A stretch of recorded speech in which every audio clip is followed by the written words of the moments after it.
Biz erkekleri жалпы билебиz, бирок амал кылбайбыз да. Эркек жалпы эле айтат, отурган жерде эркектер сүйлөшүп калсаң, аял заты кулагы менен сүйөт дейт. Машалла билет экенсиң го. Аял заты кулагы менен сүйсө, анда эмне үчүн жакшы сөзүңдү аяйсың? Ушунчалык жумотсуңбу? Же ушунчалык мерессиңби? Же ушунчалык ташборусуңбу?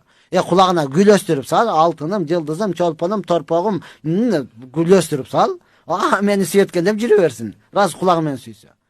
Десең, ансең аялдарың көп кетпейби? Ансең бирөтө эле окшошпой калбайбы? Пайгамбарыбыз саллаллаху алейхи вассалам ушул нерсени кылат эле го. Биз пайгамбардын үммөтүбүз. Ооба, эркекпиз, пайгамбардын үммөтүбүз. Пайгамбардын жолунда жүрө турган болсок, анан чыныгы эркек болобуз да. Пайгамбардын сүннөтү, пайгамбарыбыз үй шыпырат эле, пайгамбарыбыз төсөк жыят эле, пайгамбарыбыз эчки сайыт эле.